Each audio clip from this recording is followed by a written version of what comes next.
আসসালামু আলাইকুম। এখন শুনবেন আবু তহা মোহাম্মদ আদনানের গুরুত্বপূর্ণ আলোচনা। শুনছেন হিকমত লেকচার। ফেরাউনদের সময় ইউসুফ আলী ইসলামের রেখে যাওয়া সেই যে বনু ইসরাইল, এরা আর উন্নত জীবনযাপন করতে পারল না। তারা দাসত্বের শৃঙ্খলা আবদ্ধ হল, তাদের উপর জুলুম নির্যাতন শুরু হতে লাগলো। এক পর্যায়ে ফেরাউন তাদেরকে ডিভাইড অ্যান্ড রুলের মতো করে সমাজে নিপীড়িত করতে লাগলো।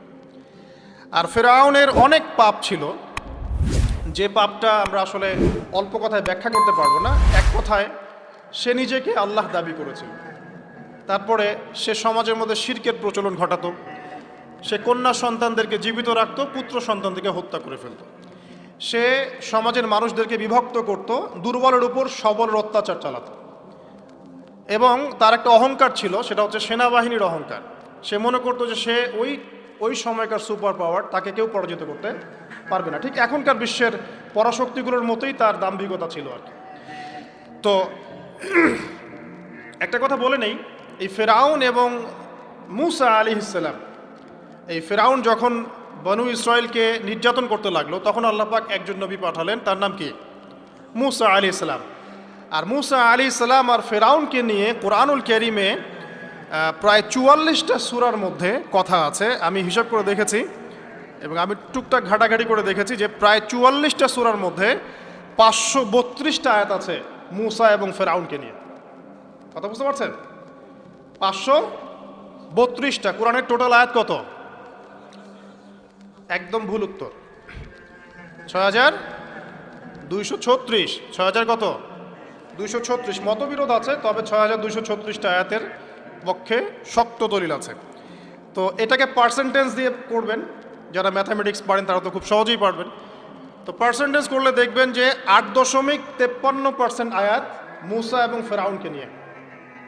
100%-এর মধ্যে প্রায় 8.5 বা 9% আয়াত কাকে নিয়ে? মূসা এবং ফেরাউনকে নিয়ে। এমনি এমনি তো আল্লাহ পাক এই কাজটা করবেন না, নিঃসন্দেহে। এর মধ্যে একটা শিক্ষা বা মেসেজ আছে, সেটা হলো আমাদের জন্যে, উম্মতে মুহাম্মাদির জন্যে যেই সব জাতির মধ্যে সবচেয়ে বেশি শিক্ষা আছে, তার মধ্যে সবচেয়ে ইম্পর্টেন্ট হচ্ছে মূসা এবং ফেরাউনের সময়। মূসা এবং ফেরাউন, এই ঘটনার মধ্যে যে শিক্ষাগুলো আছে, এটা আমাদের জন্য সবচেয়ে বেশি ইম্পর্টেন্ট। এই জন্য এত বেশি আয়াত নাজিল করা হয়েছে। কোরআনের যে কোনো সূরা খুলবেন দেখবেন মূসা আর ফেরাউন, মূসা আর ফেরাউন।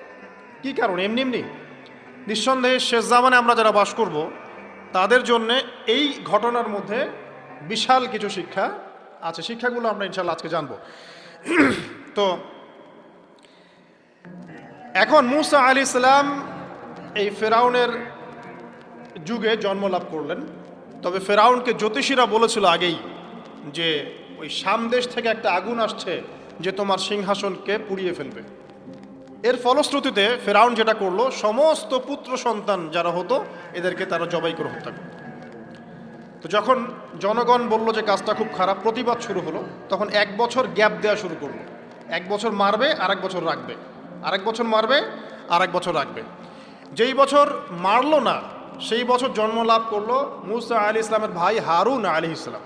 ঠিক আছে? উনিও কিন্তু নবী ছিলেন। আচ্ছা, আর যে বছর মারার কথা, সেই বছর জন্ম লাভ করলেন মূসা আলাইহিস সালাম। এখন আমি খুব শর্ট করে বলছি, অনেক ডিটেলস বলতে গেলে 3টা বেজে যাবে, আজকে আসরও হতে পারে। তো এখন যে বছর মারার কথা, সেই বছর জন্ম লাভ করলেন মূসা আলাইহিস সালাম। এখন মূসা আলাইহিস সালামের মা কিন্তু তখন খুব শঙ্কিত, ফেরাউন তার সন্তানকে হত্যা করবে। আল্লাহ রাব্বুল আলামিন কোরআনের মধ্যে বলেছেন সূরা কাসাসের মধ্যে। কোন সূরা? সূরা কাসাস। আমি 2টা সূরার নাম বলছি, আজকে বাসায় গিয়ে পড়বেন। এই 2টা সূরার মধ্যে সবচেয়ে বেশি হিস্ট্রি আছে মূসা এবং ফেরাউন এই বিষয়টার উপরে। একটা সূরার নাম হচ্ছে সূরা তাহা, এখানে সুন্দর করে ধারাবাহিকভাবে গল্পটা দেওয়া আছে। আরেকটা সূরা হচ্ছে সূরা কাসাস। এই 2টা পড়বেন অর্থসহ। তো মূসা আলাইহিস সালামের মায়ের হৃদয়টা খুব শঙ্কিত ছিল যে তার সন্তানকে হত্যা করে ফেলা হবে। আল্লাহ রাব্বুল আলামিন বলছেন যে আমি তার কলবে ইলহাম করলাম। সুবহানাল্লাহ। আল্লাহ পাক তার মায়ের কলবের মধ্যে ইলহাম, মানে কি? ইলহাম হচ্ছে আল্লাহর পক্ষ থেকে প্রত্যাদেশ না, ওহী না, কিন্তু একটা বুঝ বা একটা নূর, একটা তাজাল্লি, একটা বসিরা ঢেলে দেওয়া। এটা কিন্তু নবুয়ত না, একটা কাজের চেতনা বা দৃঢ়তা আল্লাহর পক্ষ থেকে ঢেলে দেওয়া। ঠিক আছে?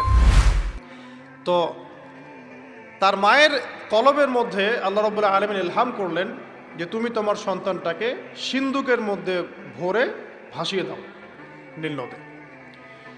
এখন তার মায়ের কলব, তার মায়ের হৃদয় ছটফট করতে লাগলো, কারণ কোনো মাই তো চাইবে না তার সন্তানকে এভাবে ভাসিয়ে দিতে। আল্লাহ পাক বলছেন যদি না আমি তার হৃদয়টাকে শক্ত করতাম তাহলে সে বিচলিত হয়ে পড়ত। আল্লাহ পাক তার হৃদয়টাকে শক্ত করলেন, সে বিচলিত হলো না, সন্তানকে ভাসিয়ে দিলেন। এবার সন্তান ভাসতে ভাসতে ভাসতে কোথায় যাচ্ছে? যেখানে ফেরাউনের স্ত্রী গোসল করছে। কথা কি বুঝতে পারছেন? খুব চমৎকার হিস্ট্রি কিন্তু গল্পটা, এবং গল্প মানে এখানে আসলে গাল গল্প না, এগুলো সত্য ঘটনা। এক একটা বর্ণ তেমন সত্য যেমন সূর্য পূর্ব দিক থেকে ওঠে এবং পশ্চিমে ডোবে, এটা যেমন সত্য, এর এক একটা বর্ণ সত্য, এগুলো কোনো গাল গল্প নয়। এবার ফেরাউনের স্ত্রী আসিয়া সেই সিন্দুক পেয়েছে। মূসা আলাইহিস সালামকে আল্লাহ পাক বলছেন যে আমি মূসা আলাইহিস সালামের চেহারার মধ্যে মোহাব্বত বা ভালোবাসা ঢেলে দিয়েছিলাম। তার চেহারা যেই দেখতো তাকে ভালোবাসত, বুঝছেন? ভালোবাসা ঢেলে দিয়েছে। এবার ফেরাউনের স্ত্রী আসিয়া, এখানে আসিয়া নন, অন্য একজন স্ত্রী হয়তো, তিনি বলছেন যে ফেরাউনকে বলছে যে একে আমরা আমাদের কাছে রেখে দিই, হয়তোবা সে আমাদের উপকারে আসবে, অথবা তাকে আমরা সন্তান হিসেবে গ্রহণ করতে পারি। লা তাকতুলুহ, তাকে হত্যা করো না। আসা আন ইয়ানফা'না আও নাত্তাখিযাহু ওয়ালাদা, এরকম করে আল্লাহ পাক বলেছেন কোরআনে। তো ফেরাউন তার স্ত্রী কথা শুনল এবং তাকে না হত্যা করে রেখে দিল। আর আল্লাহ রাব্বুল আলামিনের কি কৌশল! ওয়া মাকারুল্লাহ, যেই মূসাকে হত্যা করার জন্যে বছরের পর বছর হাজার হাজার শিশুকে হত্যা করা হয়েছে, সংখ্যাটা লাখ লাখও হতে পারে, সেই মূসা আলাইহিস সালামকে আল্লাহ পাক ফেরাউনের ঘরেই লালন পালন করতে লাগলেন। চিন্তা করলেন? এবার মূসা আলাইহিস সালাম যখন যুবক হলেন, আমি সংক্ষিপ্ত করছি, যখন যুবক হলেন তখন একদিন দেখলেন যে রাস্তায় দুজন ব্যক্তি ঝগড়া করছে। সূরা কসসের মধ্যে আছে, স্ট্রিট ফাইট। তো একজন ব্যক্তি হচ্ছেন বনু ইসরাইলের, আরেকজন হচ্ছে ফেরাউনের সেনাবাহিনীর। এখন মূসা আলাইহিস সালাম কার পক্ষ নেবেন? তিনি বনু ইসরাইলের পক্ষ নিলেন। তিনি গিয়ে তাকে বাঁচানোর চেষ্টা করলেন এবং শুধু একটা ঘুষি দিয়েছেন, ফাওয়াকাযাহু, একটা ঘুষি, ফাকাদা আলাইহি, এবং এই একটা ঘুষিতেই সেই ব্যক্তির ডেথ। এটা কোরআনে আছে সূরা কসস। তার মানে কোরআন দলিল দিচ্ছে যে মানুষের বডিতে এমন এমন পার্টস আছে, এমন এমন জায়গা আছে যেখানে একটা ঘুষি মারলেও মানুষ মারা যেতে পারে। কি বুঝলেন? যারা মার্শাল আর্ট শিখেছেন বা শিখছেন তারা এটা আরও ভালো বুঝবেন। মানুষের এই বডিতে এমন অনেকগুলো জায়গা আছে, 7টা বা 8টা বা 10টার মতো, যেখানে একটা ঘুষি দিলেও মানুষ মরতে পারে। সো ভালো কিছু শিখলে, ঠিক আছে? টিকটক প্রজন্ম না হয়ে আর এই মোবাইলে লুডু না খেলে ভালো কিছু শেখেন, ইনশাআল্লাহ কাজে দিবে। আত্মরক্ষা শেখা খারাপ? আচ্ছা, তো তবে দাড়ি টুপি নিয়ে শিখতে যান না, সমস্যায় পড়তে পারেন। তো এখন একটা ঘুষিতে সেই ব্যক্তি মারা গেল। তার পরের দিন আবার দেখা গেল যে ওই ব্যক্তি যাকে তিনি বাঁচিয়েছেন সেই ব্যক্তি আর আরেকজন সেনাবাহিনীর সদস্য আবার মারামারি করছে।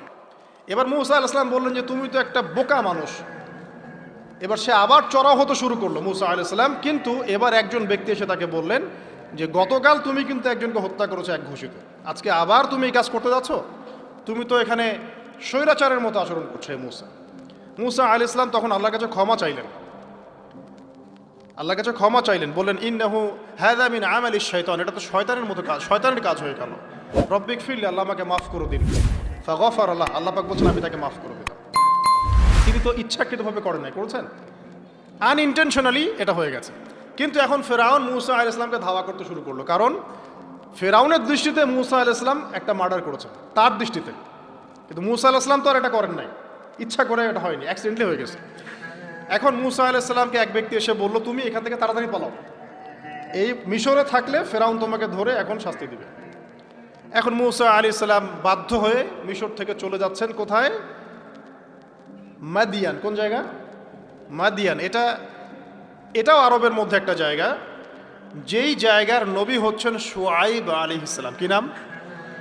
আচ্ছা, এবার শুআইব আলাইহিস সালামের সেই কওমে মূসা আলাইহিস সালাম গেলেন, না খাবার আছে, না পানি, না কাপড়, কিছুই নাই, একদম রিক্ত হস্ত।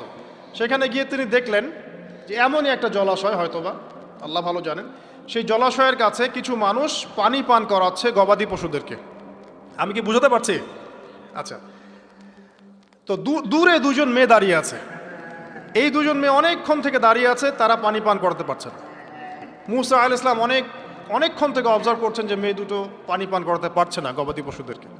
তিনি প্রথমে একটু অস্বস্তি বোধ করলেন, তারপরে আবার গেলেন তাদের কাছে, গিয়ে বললেন কি সমস্যা।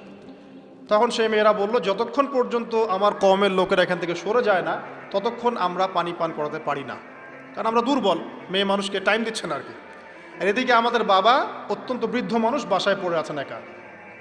তখন মুসা আলাইহিস সালাম যুবক ছিলেন এবং তিনি কিন্তু শক্তিশালী ছিলেন, কওয়িউন আমিন, বিশ্বস্ত এবং শক্তিশালী।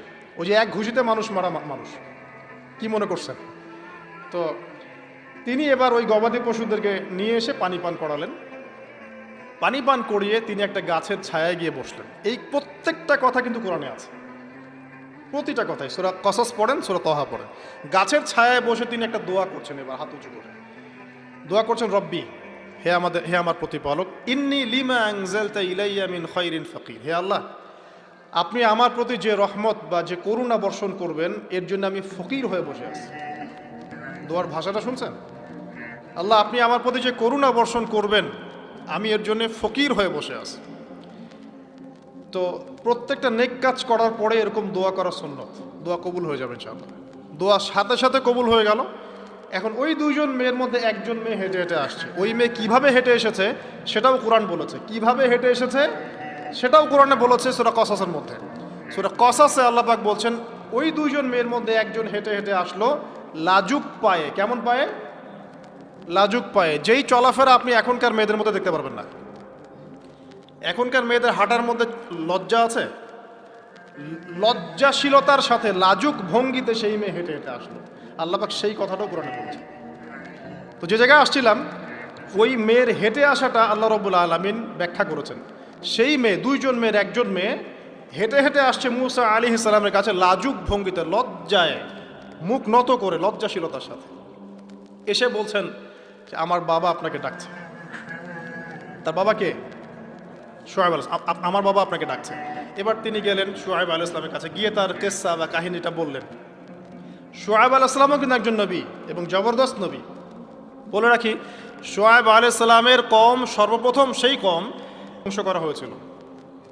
সর্বপ্রথম পৃথিবীতে ভূমিকম্প দিয়ে যে কওমকে ধ্বংস করে দেওয়া হয়েছে সেটা হচ্ছে শুআয়ব আলাইহিস সালামের কওম। আর তিনটা বড় বড় ভূমিকম্প আমাদের সামনে অপেক্ষাও করছে শেষ জামানায়। তিনটা হবেই, একটা পৃথিবীর পশ্চিম দিকে, একটা পৃথিবীর পূর্ব দিকে। আর পূর্ব দিক বলতে কিন্তু আমাদের দিক, Indonesia, Malaysia, Bangladesh, Pakistan, Sri Lanka, India, এই পুরো জায়গা হচ্ছে পূর্ব দিক। আর পশ্চিমা সভ্যতা তো বোঝেন পশ্চিম কোন দিকে। আর একটা হবে পৃথিবীর মাঝখানে। মাঝখান কোনটা? এই যে জাজিরাতুল আরব, এখানে একটা হবে। ছোট কোনো মেয়েদেরকে কখনো কোনো পুরুষের কোলে দিবেন না। আবার বলি, ছোট মেয়ে যাদের ঘরে আছে অথবা একটা নাদুস নাদুস বাচ্চা আছে, এদেরকে কখনো কোলে দিবেন না, একসাথে ঘুরতে পাঠাবেন না, চকলেট কিনতে পাঠাবেন না। আপনার বাচ্চাকে আপনাকেই টেক কেয়ার করতে হবে। অনেক দুর্ঘটনা আশপাশের মানুষগুলো ঘটায়, যেটা দূরের মানুষ কখনো কল্পনা করতে পারে না। এই জন্য বাচ্চাদেরকে গুড টাচ কি, ব্যাড টাচ কি, এগুলো শেখান। যে এখানে হাত দিলে কি, পিছনে হাত দিলে কি, হাতে হাত দিলে কি, মাথায় হাত দিলে কি, তারপরে হচ্ছে কপালে চুমু দিলে কোনটা ব্যাড চুমু, কোনটা গুড চুমু, এই সমস্ত বিষয়গুলো তাকে কিন্তু শেখান। এটা বাবা মার দায়িত্ব। এটা স্কুলে, ইউরোপ আমেরিকায় শেখায়, বাংলাদেশে আসলে সব জায়গায় শেখানো হয় না। এগুলো শেখানো উচিত। যে বর্তমানে অনেকেই বলে, আমি তো তোমার পেছনে বলছি না, যেন সামনাসামনি কাউকে অপমান করাটা ভালো কিছু। এর মানে এই না যে আপনি ভালো কিছু করে ফেলেছেন, এরপরেও এটা খারাপ একটি কাজ। কেননা আল্লাহ এখানে লানত করেছেন শুধুমাত্র যারা পেছনে বলে তাদেরকেই নয়, বরং তাদেরকেও যারা সামনাসামনি বলে। এটা কোনো বড় কিছু নয়, কিংবা বড় কোনো মর্যাদাবান কাজ নয় যে আপনি কাউকে সবার সামনে হেউ করে বীরত্ব দেখাবেন। এখন ইমাম রাজি এখানে দুইটি গুরুত্বপূর্ণ কথা বলেছেন। একটি হলো মুসলিমরা আসলে অবনতির দিকে যাচ্ছে। 3 জন বা 4 জন, ধরা যাক 4 জন মুসলিম একসাথে দুপুরের খাবার খাচ্ছে, তারা 5ম জনের ব্যাপারে কথা বলছে যে এখানে নেই। যেহেতু সে খেতে আসেনি, তারা ভাবলো তার ব্যাপারে কথা বলারই তো সুযোগ। আবার এদের মধ্যে একজন যদি বলে, ওহ আমার এখন যেতে হবে, আমার একটা মিটিং আছে, এরপর সে চলে গেল। এবার 3 জন বাকি থাকলো। বলুন তো এই 3 জন এখন কি করবে? তারা 4র্থ জনকে নিয়ে বলা শুরু করবে, সে একজন ভালো মানুষ, কিন্তু তার কি সমস্যা জানেন? এটা বলে সে বলা শুরু করবে। আরও ভয়ঙ্কর হচ্ছে, কখনো হয়তো তাকে আসলে যেতেও হবে না, বাকি 3 জন এমনিতেই তার উপর চড়াও হবে এবং অপমান করবে। আমরা শুধু মজা করছি, তুমি বুঝতে পারছো? আমরা তো মজা করছি, তাই না? কেবল মজা করছি। অর্থাৎ মূল কথা হচ্ছে কাউকে সবার সামনে অপমান করা কোনো বড় বিষয় নয়, কারণ এটা তো বন্ধুদের মধ্যেই, তাই না? এটা কারা করে? কোনো শত্রু তো এমন করবে না, কোনো ট্রেন স্টেশনে বা অফিসে তো এমনটি হবে না। এটা হয় শুধু বন্ধুদের মধ্যে, আর এটা অনেক বেশি হয়। এজন্যই শব্দটি দিয়ে বোঝানো হয়েছে যে এটা অনেক বেশি হয়ে থাকে। এটা গেল প্রথম বিষয়। দ্বিতীয় বিষয়, কুল্লু যালিকা দাখিলুন ফি যাজরি ওয়ান নাহি। কুল্লু যালিকা নিয়ে আমরা পরে বলবো, আমি এটা নোটে এখনো লিখিনি, আপনাদের উৎসাহ ধরে রাখতে আমি এটা পরে বলবো। মুফাসসির এ বিষয়ে মন্তব্য করেছেন, তিনি বলেন এই সবই আল্লাহর তিরস্কারের মধ্যে অন্তর্ভুক্ত যা আল্লাহ নিষিদ্ধ করেছেন। অর্থাৎ আল্লাহ দুইটি বিষয় বলেছেন, হুমাজা এবং লুমাজা, এই দুইটি বিষয়। কিন্তু মুফাসসিরগণ একটি বড় লিস্ট করেছেন যে কোন ধরনের মানুষেরা এই বর্ণনার মধ্যে পড়বে।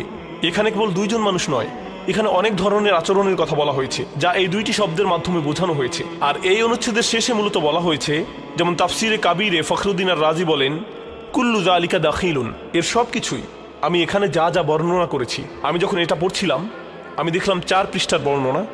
4 পৃষ্ঠার বর্ণনা এসেছে শুধু এটা বোঝাতে যে হুমাজা কারা আর লুমাজা কারা। আর এই সবগুলি তিরস্কার ফিজ জাজর, অর্থাৎ তিরস্কার, আল্লাহর হুঁশিয়ারি এই সূরায় এসেছে। এরপরে যেটি গুরুত্বপূর্ণ তা হলো কখন এই ধরনের আচরণ হয়ে থাকে, কখন কেউ এমন আচরণ করে যা হুমাজ এবং লুমাজের অন্তর্ভুক্ত। তারা মানুষের সামনে এবং পেছনে অপমানকর কথা বলে। আল্লাহ এখানে তাদের কথা বলছেন যারা এটা অনেক বেশি করে, যাদের স্বভাবই এমন এবং সব সময় এমন করে। কিভাবে এটা মানুষের আচরণের মধ্যে ঢুকে যায়, কিভাবে তারা এমন হয়ে যায়, এটা তাদের ব্যক্তিত্বের মধ্যে ঢুকে যায়। তারা এর বাইরে অন্য কিছু ভাবতে পারে না, তাদের কোনো বড় লক্ষ্য উদ্দেশ্য নেই, তাই তাদের লক্ষ্য হয়ে ওঠে অন্য কেউ। অনেক সময় কি হয় জানেন, এমন সব নিয়ে পুরো উপন্যাস, টিভি শো, এমনকি পুরো সাহিত্যের পুরো একটা রীতি গড়ে উঠেছে। যখন মানুষের নিজের ভালো কিছু করার থাকে না, তারা অন্যদের নিয়ে বেশি চিন্তিত হয়ে পড়ে। এমনকি এই ধরুন হাস্য ব্যঙ্গাত্মক আলাপ, বিশেষ করে মফস্বলে দেখা যায়, যেখানে সব সময় চলতে থাকে ওদের উঠান আমাদের চেয়ে বড়, কিংবা দেখেছো ওরা কি করছে, ওরা কেমন গাড়ি কিনেছে, আমি শুনেছি এটা হয়েছে সেটা হয়েছে। পাড়া প্রতিবেশীদের মধ্যে সব সময় এই সব আড্ডা চলতে থাকে, ওরা কেমন গাড়ি কিনেছে, আমি শুনেছি এটা হয়েছে সেটা হয়েছে। পাড়া প্রতিবেশীদের মধ্যে সব সময় এই সব আড্ডা চলতে থাকে। সমাজের মানুষেরা এমন মন্তব্য করে, এই তুমি দেখেছো ওই দিন সে কি পরেছিল, ও আল্লাহ এইসব কাপড় সে কোত্থেকে কিনেছে। এইসব অপ্রয়োজনীয় কথাবার্তাই হচ্ছে হুমাজ আর লুমাজ। আর এগুলো কোত্থেকে শুরু হয়েছে, যখন মানুষের বড় কোনো লক্ষ্য নেই, যখন তার মন শুধু অন্যদের নিয়ে ভাবে। বলে রাখি, এখানে এটা এই জন্য গুরুত্বপূর্ণ যে এর আগের সূরাটিতে প্রাথমিক বিষয়ের প্রতি নজর দেওয়া হয়েছিল, তা হলো ইন্নাল ইনসানা লাফি খুসর। আর এই ক্ষতি থেকে বাঁচার প্রাথমিক চিকিৎসা হলো ইল্লাল্লাযীনা আমানু ওয়া আমিলুস সলিহাত ওয়া তাওয়াসাউ বিল হক ওয়া তাওয়াসাউ বিস সবর। এটাই আপনার প্রাথমিক ভাবনা হওয়া উচিত। যখন এগুলো আপনার মাথায় থাকে না, তখনই আপনার মন এই সব নিয়ে ভাবে। আপনার নিজের মধ্যে সমস্যা খুঁজে আপনি পান না, আপনার নিজের মধ্যে সমস্যা না খুঁজে আপনি অন্যের দোষ ধরায় ব্যস্ত হয়ে পড়েন। আসলে সম্ভবত মুফতি মোহাম্মদ শফি দুর্বল ব্যক্তিত্বের মানুষ সম্পর্কে একটি উর্দু কবিতায় বলেছিলেন যে নিজের দোষ দেখতে পায় না, নিজের দোষ ঢাকার জন্য সে যা করে তা হলো সবসময় অন্যের দোষ খুঁজে বেড়ায়, সবসময় অন্যের দোষ খুঁজে বের করে, এভাবেই সে নিজের দোষ ঢাকার চেষ্টা করে। তিনি বলেন, আমি এখানে উর্দুতে কবিতাটির একটি লাইন পড়ব, কিছু মনে করবেন না। আরও কি আজমত কে জানে, আরও কি আজমত কে জানে কমজর্ফ জো ইনসা হতে হে। এর অর্থ হচ্ছে যারা ব্যক্তি হিসাবে নিচু চরিত্রের তারা কিভাবে অন্যদের ভালো দিকের প্রশংসা করবে। তারা অন্যদের মধ্যে কেবলই সমস্যা দেখতে পায়। যখন কেউ অন্যদের মধ্যে কেবলই সমস্যা দেখে, সামনাসামনি কিংবা পেছনে, এর মানে কি জানেন, তারা নিজেরাই নিচু মানসিকতার, তারা মানুষের ভালো কিছু দেখতে পারে না, তারা শুধুই সমস্যা খুঁজে পায়, আর এতে তারা নিজেদের ছাড়া অন্য কারো ক্ষতি করে না। আল্লাহ আমাদের এই ধরনের আচরণ থেকে দূরে থাকার তৌফিক দিন। তো আমি আপনাদের সূরা তাকাসুর, সূরা আসর ও সূরা হুমাজার মিলের ব্যাপারে বলেছি, তাই আমি নোটের এই অংশটি বাদ দিচ্ছি। আমরা সরাসরি প্রখ্যাত ভাষাবিদ মুফাসসির আজ-জামাখশারির মন্তব্যে যাব। তিনি আল কাশাফ গ্রন্থ লিখেছেন। তিনি বলেন, আল হুমাজ আল কাসর, আরবিতে কাসর শব্দটি দিয়ে কোনো কিছু ফাটল ধরানো বা ভাঙা বা টুকরো করা বোঝায়, বা কোনো কিছু খণ্ডিত করা। সাহিত্যে এটা দিয়ে বোঝানো হয় কেউ যখন কারোর সাথে এমনভাবে কথা বলে যেন সে তাকে ভেঙে ফেলতে পারে, শারীরিকভাবে নয় মানসিকভাবে, সে তার সম্মান নষ্ট করতে চায় কিংবা তার আত্মসম্মানে ফাটল ধরাতে চায়, এমন কিছু বোঝায়। ভাষাগত দিক থেকে এই শব্দটি দিয়ে হুমাজ এর মনোভাব বোঝায়। এরপর তিনি বলেন, লুমাজ আত-তাআন, লুমাজ হচ্ছে মূলত ব্যঙ্গাত্মক স্বর, কাউকে নিয়ে বিদ্রুপ করা। বলে রাখি, বিদ্রুপ গুরুত্বপূর্ণ, বিদ্রুপ বোঝাটা গুরুত্বপূর্ণ, কারণ বিদ্রুপ কিন্তু প্রশংসা করেও করা যায়, কিন্তু অপমানের উদ্দেশ্যে। ধরুন আপনি কাউকে বললেন, ওয়াও তুমি তো বিশাল পণ্ডিত, আসলে আপনি বলছেন যে তুমি একটা মূর্খ, তাই না? তখন সে বলবে, তুমি আমার সাথে এভাবে কথা বলছো কেন? না না না, আমি বলছি যে তুমি একজন পণ্ডিত, তাই না? তো সে মনে করে সে এখানে কোনো ভুল করেনি, এটা কোনো ব্যাপার না। কিন্তু আসলে আল্লাহ তাআলা ভালোভাবেই জানেন সে এই কথাটা কোন উদ্দেশ্যে বলেছে, আর যাকে অপমান করা হচ্ছে বা ব্যঙ্গ করা হচ্ছে সেও এটা জানে, তার অন্তরেও এটা গেঁথে যায়। তাহলে লুমাজা তোয়ানা বলা হচ্ছে যে লুমাজা হচ্ছে তারা, বা লুমাজাহ তাআনাহু এটাও এসেছে, সে তাকে লামাজ করেছে, অর্থাৎ সে তাকে ব্যঙ্গ করেছে। অল মুরাদুল কাসরা মিন আরাদিন নাস, এর অর্থ হলো এমনভাবে ভাঙা বা ফাটল ধরানো যখন আপনি তার সাথে থাকেন না, অর্থাৎ তার পেছনে বলা। অল আরদু মিনহুম ওয়া সিয়াবুহুম, সবসময় তার দোষ খুঁজে বেড়ানো এবং তার ব্যাপারে গীবত করা। অত্তাআন ফিহিম, এবং তার ব্যাপারে ব্যঙ্গ বিদ্রুপ করা। অবিনাউ ফুআলা, এর গঠন নমুনা বা সরফ হিসেবে ফুআলা শব্দটি হচ্ছে হুমাজার মতো। ইয়াদুল্লাহ আলা আন্না যালিক ওয়া আদাতিম মিনহুম, এটা দিয়ে বোঝা যায় এটা এমন একটা গুণ যা তার স্বভাবগত, সে সব সময় এমন করে। একই রকম আরেকটি বিষয় হচ্ছে মানে হলো কাউকে অভিশাপ দেয়া এবং কারো প্রতি ব্যঙ্গ করা। জামাকশারির মতে এটাও হুমাজার অন্তর্ভুক্ত। কাউকে গালমন্দ করার অর্থ হচ্ছে কারো ব্যাপারে বাজে কথা বলা, এটা হচ্ছে লানাহ বা সত্যি সত্যি অভিশাপ দেয়া, কারো ব্যাপারে বদদোয়া করা ইত্যাদি। আর দ্বিতীয়ত আদ্দাহিকা মানে হলো ব্যঙ্গ করা, কাউকে নিয়ে মজা করা এবং শাসানোর স্বরে কথা বলা। এখন কারো দিকে তাকিয়ে সুন্দর হাসি একরকম আর ব্যঙ্গাত্মক হাসি অন্যরকম। আমার মনে হয় আমরা সবাই এটা বুঝি, তাই না? এটা হবেই, কোনো বিজ্ঞানী ঠেকাতে পারবে না। তো শুআয়ব আলাইহিস সালামের কম সেই কম যাকে ভূমিকম্প দিয়ে ধ্বংস করা হয়েছিল। তো এখন মূসা আলাইহিস সালাম তার কাছে গিয়ে তার ঘটনাগুলো বললেন। শুআয়ব আলাইহিস সালাম তাকে বললেন, ঠিক আছে, আমার মেয়ের একটা দাবি, আমার মেয়ে বলেছে যে তুমি হচ্ছ বিশ্বস্ত এবং শক্তিশালী, তোমাকে যেন আমি আমার কাজে নিয়োগ করি। আসলে মেয়ে বাবাকে ইঙ্গিত একটা মানে মনের ভাব ব্যক্ত করেছে আর কি। তখন তার বাবা সেই ভাবটা বুঝতে পেরেছেন, তিনি বলেছেন ঠিক আছে, আমি আমার এই মেয়ের সাথে তোমাকে বিয়ে দিব। শর্ত কি? শর্ত হচ্ছে তোমাকে 8 বছর আমার এখানে কাজ করতে হবে। 8 বছর, কত বছর? 8 বছর কাজ করার বিনিময়ে আমি তোমাকে আমার মেয়ের সাথে বিয়ে দিচ্ছি। আর যদি তুমি চাও তাহলে 10 বছর পূর্ণ করতে পারো। ঠিক আছে? তো মূসা আলাইহিস সালাম বলেন ঠিক আছে, আমাদের মাঝে আল্লাহ পাক সাক্ষী হিসেবে যথেষ্ট। এবার সেখানে মূসা আলাইহিস সালাম তার সংসার শুরু করলেন। 10 বছর অতিবাহিত হলো। তারপরে এখন মিশরে ফিরে যাওয়ার পালা। মূসা আলাইহিস সালাম তার স্ত্রীকে নিয়ে কোথায় যাচ্ছেন এখন? মিশর, তার হোম টাউন। ঠিক আছে, মাদারল্যান্ড। কিন্তু যাত্রা পথে তুয়া উপত্যকায় বিভিন্ন কিতাবে এসেছে তার স্ত্রীর প্রসব বেদনা শুরু হয়। তখন তিনি আগুন তালাশ করতে থাকেন। আগুন তালাশ করতে করতে আস্তে আস্তে তিনি এমন একটা জায়গার দিকে চলে যান তুয়া উপত্যকায়, যেখানে দেখেন যে গাছের উপর আগুন জ্বলছে। এবং তখন আগুনকে ফলো করতে করতে হঠাৎ তিনি এক গায়েবী আওয়াজ শুনতে পান। আওয়াজটা হচ্ছে এমন, আমি একটু পড়ে শোনাই। আওয়াজটা হচ্ছে এমন যে ইন্নী আনা রব্বুক ফাখলা'না আলাইক ইন্নাকা বিল ওয়াদিল মুকদ্দাস তুয়া। এই আওয়াজটা আল্লাহ পাকের। কার আওয়াজ? সুবহানাল্লাহ। আল্লাহ পাক মূসা আলাইহিস সালামের সাথে কথা বলছেন এই জায়গায়। আল্লাহ পাক বলছেন, নিশ্চয়ই আমি তোমার রব, তোমার জুতা খুলে ফেলো, কারণ তুমি একটা পবিত্র উপত্যকায় আছো। চিন্তা করতে পারেন? ওয়া আনা ইখতারতুকা, এবং আমি তোমাকে বাছাই করেছি হে মূসা, ফাসতামি' লিমা ইউহা, তুমি খুব মনোযোগ দিয়ে শোনো, আমি তোমার কাছে যা ওহী করছি এটা মনোযোগ দিয়ে শোনো। ইন্নানি আনা আল্লাহ, নিশ্চয়ই আমি আল্লাহ। আল্লাহ বলছেন ইন্নানি আনা আল্লাহ, নিশ্চয়ই আমি আল্লাহ। লা ইলাহা ইল্লা আনা, আল্লাহ বলছেন আমি ছাড়া কোনো ইলাহ নেই। ফা'বুদনি, আমার ইবাদত করো। ওয়া আকিমিস সালাতা লিযিকরি, আমার স্মরণের জন্য সালাত কায়েম করো। ইন্নাস সাআতা লাআতিয়াতুন, নিশ্চয়ই কিয়ামত অবশ্যই আসবে। আকাদু উখফিহা, আমি এটাকে গোপন রেখেছি। লিতুজজা কুল্লু নাফসিন বিমা তাসআ, যাতে করে প্রত্যেক নফসকে তার প্রতিদান দেয়া যায়। ফালা ইয়াসুদ্দান্নাকা আনহা মান লা ইউমিনু বিহা ওয়াত্তাবা'a হাওয়াহু ফাতারদা, যারা প্রবৃত্তির অনুসরণ করে তারা যেন তোমাকে এই বিষয়টার প্রতি ঈমান আনা থেকে দূরে রাখতে না পারে। আল্লাহ পাক এই পর্যন্ত বললেন। এরপর আল্লাহ বলছেন ওয়ামা তিলকা বিয়ামিনিকা ইয়া মূসা, মূসা তোমার ডান হাতে এটা কি? মূসা আলাইহিস সালাম বলছেন যে ক্বালা হিয়া আসায়া, এটা আমার লাঠি। তার সাথে কি ছিল? একটা লাঠি। আতাওয়াক্কাউ আলাইহা ওয়া আহুশু বিহা আলা গনামি ওয়া লিয়া ফিহা মাআরিব উখরা। এই লাঠি দিয়ে আমি গাছের ডাল ছাঁটি, গবাদি পশুদেরকে চড়াই, এছাড়া আমি আমার বিভিন্ন কাজে লাঠি ব্যবহার করি। আল্লাহ পাক বলছেন ক্বালা আলকিহা ইয়া মূসা, মূসা এটা নিক্ষেপ করো দেখি, হাত থেকে ছুঁড়ে মারো। মূসা আলাইহিস সালাম ছুঁড়ে মারলেন, ফাআলকাহা, তিনি ছুঁড়ে মারলেন, ফাইযা হিয়া হাইয়াতুন তাসা, সাথে সাথে লাঠিটা ছোটাছুটি শুরু করলো সাপের মতো। অন্য সূরায় আছে এই দৃশ্য দেখার সাথে সাথে মূসা আলাইহিস সালাম উল্টা দিকে দৌড় দিয়েছিলেন। স্বাভাবিক, ভয় পাওয়া স্বাভাবিক। তো তখন আল্লাহ পাক বলেছিলেন যে তুমি ভয় পেও না, আমার কাছে নবীগণ ভয় পায় না। ঠিক আছে, অন্য সূরা এগুলো আছে, আমি শর্ট করে বলছি।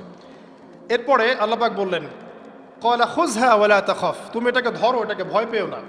সানুঈদুহা সিরাতাহাল উলা, তুমি ধরা মাত্রই সেটা আবার লাঠিতে রূপান্তরিত হবে। আরেকটা কাজ করো, ওয়াদমুম ইয়াদাকা ইলা জানাহিক, তোমার হাতটাকে বগলের নিচে নিয়ে যাও।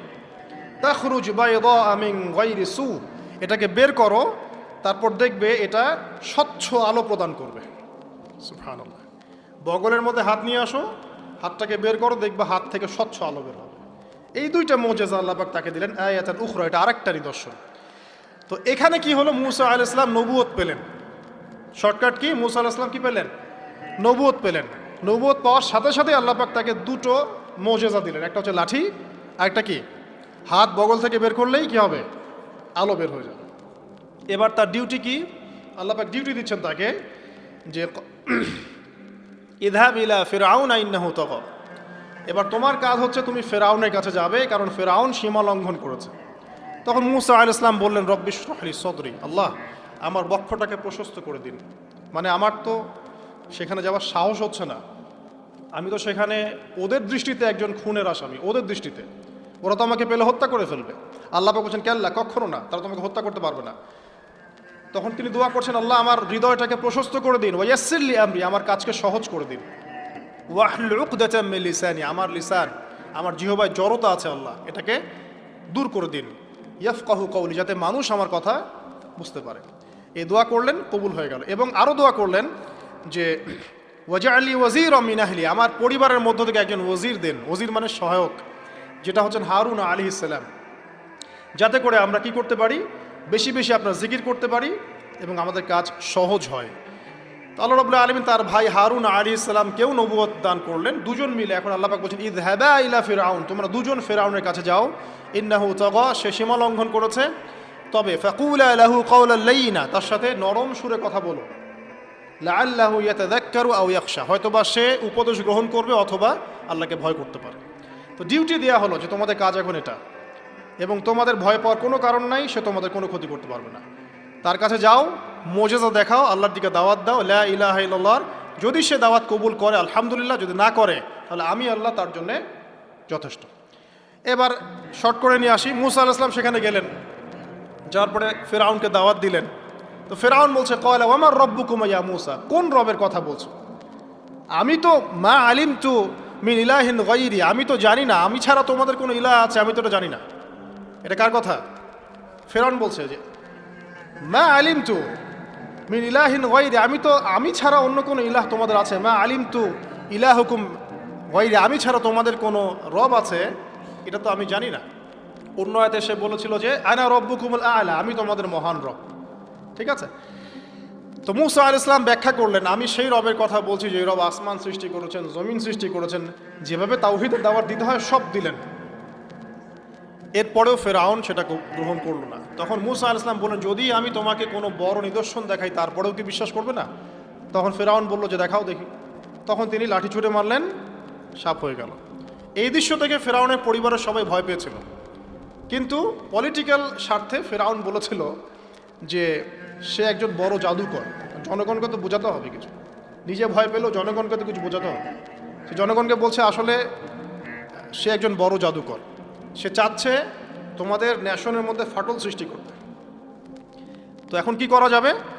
পরামর্শ করা হলো, তার কাছের কিছু মানুষ থাকে না, তার মন্ত্রী পরিষদ যারা শয়তানিতে পিএইচডি করেছিল আর কি, তার ওকে পরামর্শ দিল যে একটা কাজ করা যাক, একটা বড় ময়দানে যাওয়া যাক, সেখানে আমরা বড় বড় জাদুকরদেরকে ডাকবো, এখানে একটা জাদুর ব্যাটল হবে, মোনাজারা হবে জাদুর।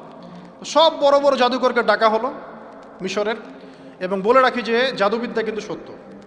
সুলাইমান আলাইহিস সালামের সময় থেকে এটা চলে আসছে। হারুত এবং মারুত ফেরেশতাকে কিন্তু এর মধ্য দিয়ে পরীক্ষা করা হয়েছে মানব জাতিকে। যাই হোক, তো জাদু থেকে বাঁচার জন্য কোরআন এবং সুন্নাহর যে দোয়া কালামগুলো আছে এগুলো নিয়মিত পড়বেন ইনশাআল্লাহ। আল্লাহ পাক আমাদেরকে হেফাজত করুন, আমিন। তো আমি শর্ট করছি। তো এবার জাদুকররা একদিকে, মূসা আলাইহিস সালাম একদিকে। তো মূসা আলাইহিস সালামকে তারা বলছে তুমি আগে ছুঁড়ে মারবেন, আমরা ছুঁড়ে মারবো। মূসা আলাইহিস সালাম বলছেন বাল আলকু, তোমরা ছুঁড়ে মারো। তখন তারা যখন তাদের লাঠিগুলো ছুঁড়ে মারলো এগুলো সাপ হয়ে গেল। এটা কি চোখের ভেলকিবাজি ছিল? আল্লাহ পাক এই জাদুটাকে বলেছেন কোরআনে সিহরুন আযীম, বড় একটা জাদু করেছিল তারা।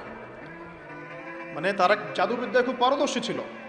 এখন যেমন সায়েন্সের যুগ, তখন কিন্তু জাদুবিদ্যার যুগ ছিল। ঠিক আছে? তো মূসা আলাইহিস সালাম তারপর কিছুটা ভয় পেয়ে গেলেন। আল্লাহ পাক বলেন তুমি ভয় পেও না, বরং তোমার লাঠি ছুঁড়ে মারো, ইন্নাকা আনতাল আ'লা, তুমি বিজয়ী হবে ইনশাআল্লাহ তাআলা। এরপর মূসা আলাইহিস সালাম লাঠি ছুঁড়ে মারার সাথে সাথেই তার লাঠিটা যে সাপে রূপান্তরিত হলো, এই সাপটা বাকি সব সাপকে খেয়ে ফেলল। এই দৃশ্য দেখার সাথে সাথেই ওই জাদুকর যারা ছিল, সবচেয়ে বড় বড় জাদুকর, একটা সমাজে সবচেয়ে বড় বড় জাদুকর, সাথে সাথে মুসলিম হয়ে গেল। বললো যে ক্বাল আমান্না বিরব্বি হারুন ওয়া মূসা, আমরা মূসা এবং হারুনের রবের প্রতি ঈমান নিয়ে আসলাম। তখন ফিরআউন বলল যে ও আচ্ছা, তাহলে ইন্নাহু কাবীরুকুম আল্লামাকুমুস সিহর, তাহলে মূসাই হচ্ছে তোমাদের লিডার, যে তোমাদেরকে জাদু শিখিয়েছে। তাহলে পলিটিক্যাল লোকজনের কথাগুলো এরকমই হয়, সত্য কখনো স্বীকার করতে যাবে না। তো যে তাহলে মূসাই মনে হয় তোমাদের চেয়ে বড় জাদুকর, তাহলে তোমাদের শাস্তি দিব এবার আমরা। কি শাস্তি? ওই যে শুলদণ্ড দিয়ে ডান দিকের হাত বাম দিকের পা কেটে ফেললো। চিন্তা করতে পারেন, একদিকের হাত একদিকের পা কেটে শুলদণ্ড দিয়ে ঝুলিয়ে রাখলো। তখন এই জাদুকররা এমন একটা কথা বলেছে যেটা পড়লে আমরা চোখ দিয়ে পানি পড়বে। এই জাদুকররা বলেছিল যে তোমার যা ইচ্ছা তুমি তা করো, ফাকদি মা আনতা ক, তোমার যা মনে চায় তাই করো। কথাটা শুনছেন? ফাকদি মা আনতা ক, তোমার যা মনে চায় তাই করো। কিন্তু আমরা ইন্না আমান্না বিরব্বি হারুন ওয়া মূসা, আমরা মূসা এবং হারুনের রবের প্রতি ঈমান এনেছি। আশা করা যায় যে আমরা এই ঈমান আনার ফলে সারা জীবন জাদুবিদ্যা চর্চা করে যে পাপ করেছি, আল্লাহ পাক সব পাপ মাফ করে দিবেন ইনশাআল্লাহ। দেখেন, একটা সেজদা না করেও তারা জান্নাতে চলে গেল। দেখলেন, তারা কিন্তু নামাজ পড়তে পারে নাই, সুযোগ হয়নি, রোজা রাখতে পারে নাই, জাকাত দিতে পারে নাই, শুধু খালেস ঈমান যে না আল্লাহকে চিনেছি, আল্লাহ ছাড়া কোনো ইলাহ নাই, আল্লাহ ছাড়া কাউকে পরোয়া করি না, আল্লাহই সব কিছু। তারপরে তাদেরকে ফাঁসি দেওয়া হলো, হাত পা কেটে ফেলা হলো, জান্নাত। এই ঘটনাটা পড়বে তহার মধ্যে আছে। যাই হোক, এখন এভাবে যখন মূসা আলাইহিস সালামকে পরাজিত করতে পারলো না, মূসা আলাইহিস সালাম তাদেরকে সময় দিলেন, তওবা করে ফিরে আসো, আল্লাহ পাক মাফ করে দিবেন। কিন্তু ফেরাউন এবং তার দলবল এগুলো সহ্য করলো না, বরং ফেরাউন টিটকারি করছিল, এই হামান তুমি আছো? হামান বলছে হ্যাঁ আছি, আমার জন্য একটা বড় প্রাসাদ নির্মাণ করো, ইট পোড়াও, আমার জন্য উঁচু প্রাসাদ তৈরি করো, যাতে আমি উকি মেরে দেখতে পারি মূসার রব কোথায় আছে। কথা বুঝতে পারছেন? আমার কাছে মনে হয় হয়তোবা, আল্লাহু আ'লাম, হয়তোবা এই আয়াতটা মিশরের পিরামিডের দিকে ইঙ্গিত করছে, হয়তোবা, আমি জানি না সঠিক, আমি মানে 100% নিশ্চিতভাবে বলতে পারবো না, কিন্তু আমার কাছে মনে হয় হয়তোবা এটা সেই সময়কারই ঘটনা, যে হামান ইট পুরাতে থাকো, ইট এবং পাথর পোড়াও, উঁচু উঁচু উঁচু একদম সর্বোচ্চ কিছু তৈরি করো, প্রাসাদ তৈরি করো, যাতে করে আমি তার উপরে উঠে মূসার ইলাহকে দেখতে পারি। এটা কার কথা ছিল? ফেরাউনের। এটা করাও হয়েছে। এরপরে 9টা আযাব আল্লাহ পাক দিয়েছেন। কয়টা? 9টা। একবার সতর্ক করা হয়, যদি না শোনে আল্লাহ পাক আযাব দিলেন রক্তের, সমস্ত পানি রক্ত হয়ে গেল। এবার ফেরাউন এবং তার লোকজন এসে বলে আমরা তওবা করব, মূসা তুমি দোয়া করো আল্লাহর কাছে, আল্লাহ যেন সরিয়ে দেয়। মূসা আলাইহিস সালাম দোয়া করেন, আযাব সরে যায়, তারা আবার নাফরমানি শুরু করে। কথা বুঝতে পারছেন? তারপরে আযাব আসলো ব্যাঙের, সবখানে ব্যাঙ দিয়ে ভর্তি। তারপরে আবার তওবা করার প্রত্যয় ব্যক্ত করলো, তওবা করলো না, আবার আযাব। এরপরে আযাব উকুনের, কিসের? উকুন। এভাবে একটা একটা করে আসতে থাকলো। এবার প্লেগ, তারপর ফড়িং। প্লেগ এমনভাবে এসেছিল যে একদিনেই 70,000 মানুষ মারা গেছে। এভাবে 9টা আযাব আল্লাহ পাক দিলেন, কিন্তু ফেরাউন কিছুতেই ঈমান আনলো না। এবার সব শেষ পালা। সর্বশেষে মূসা আলাইহিস সালাম বললেন যে বনু ইসরাইলকে আমার সাথে যেতে দিবা কিনা সেটা বল। তো এখন যেহেতু অনেক মানুষ মারা যাচ্ছে প্লেগে, সবশেষে গিয়ে মূসা আলাইহিস সালামের কাছে ফিরআউন এবং তার এই যে হামান, কারুন, যারা যারা ছিল, এরা নমনীয় হলো এবং বলল, ঠিক আছে, তোমরা বনু ইসরাইলকে নিয়ে এখান থেকে বের হয়ে যাও, মিশরে আমরা আর কোনো আপদ চাই না, তোমরা চলে যাও এখান থেকে। এবার যখন মূসা আলাইহিস সালাম এবং বনু ইসরাইল এখান থেকে বের হয়ে যাচ্ছেন, বলা হচ্ছে তাদের সংখ্যা ছিল প্রায় 30 লক্ষ, কেউ বলেছেন 40 লক্ষ। সংখ্যাটা ফ্যাক্ট না, বনু ইসরাইলের একটা বড় কম ছিল, 10 থেকে 20% মানুষ মিশরের বনু ইসরাইল ছিল। তারা এখন বের হয়ে যাচ্ছেন রাতের অন্ধকার শেষ হয়ে ফজরের সময়।